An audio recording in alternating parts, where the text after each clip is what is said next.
My name is Sarah. I recently turned 30, and I've been married to Joey for a year and a half. When Joey, the man I've always wanted to marry, proposed, I was overjoyed. We both looked forward to building a lifetime of memories and supporting each other.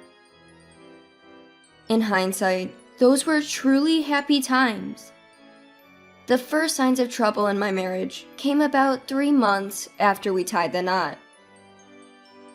Out of the blue, I got a call from my mother-in-law, Grace, asking us to visit Joey's family home. Since Joey had wanted me to be a stay-at-home wife, I was mainly focused on household chores. Grace knew this, so when she called, I promptly said, "Sure, I'll be right over," and headed to Joey's family home. Upon arriving, Grace was waiting at the front door. "Hi, Grace," I greeted her, but unlike other times, she ignored me. Instead, she said, "Come in quickly. There are various things I need you to do today," and ushered me into the living room. Grace? What do you need me to do?" Grace sat down and instructed, "The kitchen sink is full of breakfast and lunch dishes. Please wash them for me," pointing toward the kitchen with her chin. I was shocked and didn't know what to say. I had never been treated this way before. Grace, seeing my confusion, snapped. "What are you standing around for? Didn't you hear me? I said wash the dishes." Intimidated by Grace's unusual demeanor, I hastily replied, Okay," and made my way to the kitchen. I stood in front of the sink, my heart pounding so hard, it felt like it would jump out of my chest. I had never seen this side of Grace before. Whenever Joey and I had visited in the past, she was much kinder and cheerful. So why now? The word harassment suddenly flashed across my mind. Could it be happening to me? Something I'd only ever seen in soap operas was happening to me in real life? The realization made my blood run cold. I couldn't afford to make Grace any angrier. With that thought, I quickly washed and put away the dishes. "Grace, I'm done with the dishes." With that, Grace replies, "All right, laundry's next. Then cleaning. Make sure you get all the way up to the stairs." She then lays back on the living room sofa and falls asleep. I'm left standing, puzzled. I don't know where the cleaning supplies are, or the specifics of how this household does laundry. I hesitantly ask, Grace? She snaps, "Oh, for heaven's sake! I just told you what to do! You're my son's wife. Can't you handle this? My own daughter, who's younger than you, can do all this perfectly." She then falls back asleep. I'm stunned and stand frozen. Why am I being compared to my sister-in-law, Lily? Annoyed, I decide to just go ahead and do the cleaning and laundry. Apparently, my way wasn't to her liking. I had to redo the laundry and cleaning. Throughout, Grace would say things like, "If it were Lily, she would have gotten it right. Why can't you? You're unfit to be Joey's wife if you can't even manage household chores. How embarrassing." She keeps complaining. At that moment, it hits me why Grace has suddenly become so harsh. She's comparing me to her perfect daughter, Lily, and can't stand it. Lily is Joey's sister and my sister-in-law. She got married before us and lives with her in-laws, so we hardly ever see her. My impression of her from our wedding was that she's outgoing and easy to talk to. I can't say for sure since we haven't had a deep conversation about it, but both Grace and William, my father-in-law, seem pretty lenient with Lily. Even at our wedding, my father-in-law William said, "Look how cute Lily is in her party dress. She's stealing the spotlight from the bride." Grace agreed, and Lily said, "Hey, that's rude to Sarah." Joey and I laughed it off, but it did hurt a bit. And so, ever since Grace and William started comparing me to Lily, my impression of her has been getting worse and worse. 3 months into our marriage, I consulted Joey about the first instance of Grace's harassment. I told him, "Hey, I went to your parents' house today because Grace called me. I did the chores, but she kept comparing me to Lily and complaining. Can you say something to her?" Joey replied, that doesn't sound like Mom. But okay, I'll talk to her. I was a bit irked by his tone, but hoped he'd handle it. Unfortunately, it only made Grace more severe with me, calling me over more often. Every time I'd be tasked with chores and even major shopping. At first, Joey would say, "All right, I'll tell Mom." But as time passed, he'd say, "Again? Maybe you're just too sensitive." Eventually, whenever I'd bring up Grace, he'd sigh and say, "Look, maybe Mom's just looking out for you. Why not take it a little more seriously?" Can you believe it? We've only been married for about a year, and he's already taking his mom's side over me? I felt a sudden emptiness wash over me. Anger, sadness. I had moved past all those feelings and entered a state of utter indifference. Ever since then, when I visited Joey's parents' house with him, Grace started ordering me around like it was a given. Whether it was because she now believed Joey was on her side, she didn't hesitate to delegate all the household chores to me. Meanwhile, William, Grace, and Joey would all be having tea in the living room. Whenever we ran out of snacks, Grace would snark. "Sarah, you're so inconsiderate. If you see it running low, bring some more." Even Joey chimed in. "Sarah, more tea please. And make it stronger this time." He had started treating me just like Grace did. William wasn't any better, treating me like a servant. "Sarah, we're out of cigarettes. Go get some," he'd command.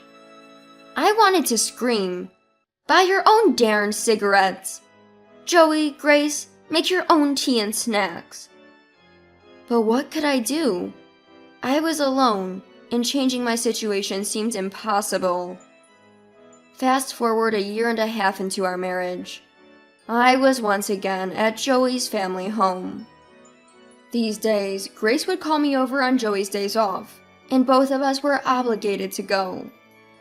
At this point, I was pregnant and had just entered my 3rd trimester. I felt less than stellar, and honestly, I didn't want to be at Joey's family home at all. After learning about the pregnancy, Grace seemed more enthusiastic, declaring, "I have so many things to teach you as a mother-to-be."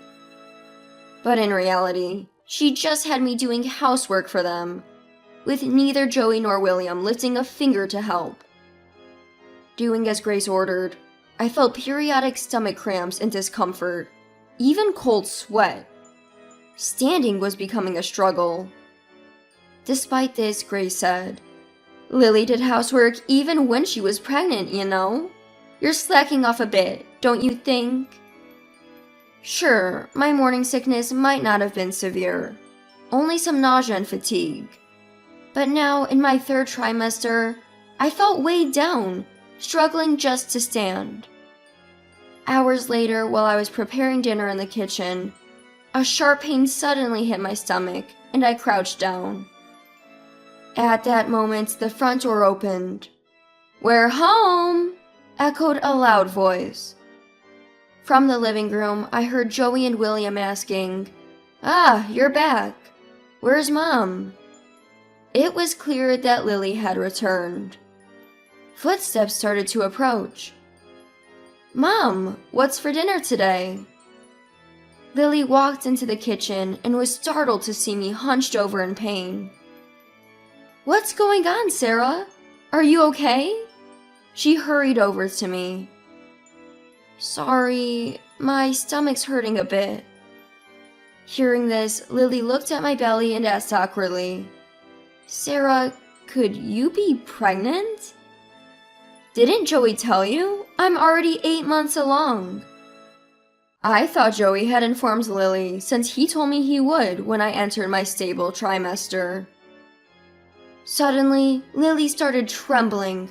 Her face turned bright red and she stormed out of the kitchen. "Mom, where are you?" Lily called out for Grace with a loud voice. Grace, likely having been napping upstairs, came down nonchalantly. "Oh, Lily, welcome back. I've missed you." As Grace tried to hug her, Lily pushed her away. "What? Lily?" Confused, Grace got a cold response. "Why is Sarah cooking alone, Mom? Especially when she's so visibly pregnant." Grace suddenly realized Lily wasn't on her side. Her face turned pale. "Well, Sarah insisted on doing it." "No way! Do you know how hard it is to be on your feet all day during the late stages of pregnancy? You've been pregnant. You should know!" Lily yelled furiously. Grace was deeply shocked that her beloved daughter wasn't siding with her and slumped to the floor. Ignoring Grace, Lily headed to the living room.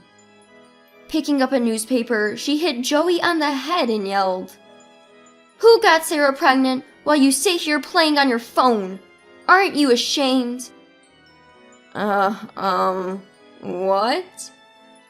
Joey was too stunned to grasp the situation. "Seriously? Sarah's being mistreated by Mom and you're oblivious? Are you dumb?" As Lily lunged at Joey, William intervened. "Lily, calm down." "Don't talk to me about calming down, Dad. Remember when I brought my husband to meet you? You told him to prioritize and take care of me after we got married. What about this mess? Your son is playing games while his pregnant wife is left alone." William couldn't utter a word and just looked down, his face turning pale. Finally, Lily told all three, "Cool your heads, you inhumans," and kicked William, Grace, and Joey out of the house. The room at Joey's parents' house falls silent. Suddenly, Lily seems to remember I'm there. She turns around and says, "Oh, Sarah, I'm sorry for yelling. Did I scare the baby? Are you okay?" Her strong demeanor from moments ago instantly vanishes. I find her sudden change in mood so funny that I can't help but laugh. "What? Sarah? What's so funny?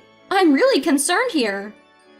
"Yeah, sorry. I get it, Lily. Thanks for sticking up for me." When I actually say thank you, tears start to flow. All the pent-up emotions I've been holding back come rushing out. To me, who had felt so alone, Lily's words and actions meant the world. My impression of Lily starts to improve after this incident. Seeing me cry, Lily apologizes profusely. She says she's sorry for not noticing anything wrong before, for her own mother's terrible behavior, and for her embarrassing brother. "I'm really sorry," she says. But of course, it's not Lily who should be apologizing.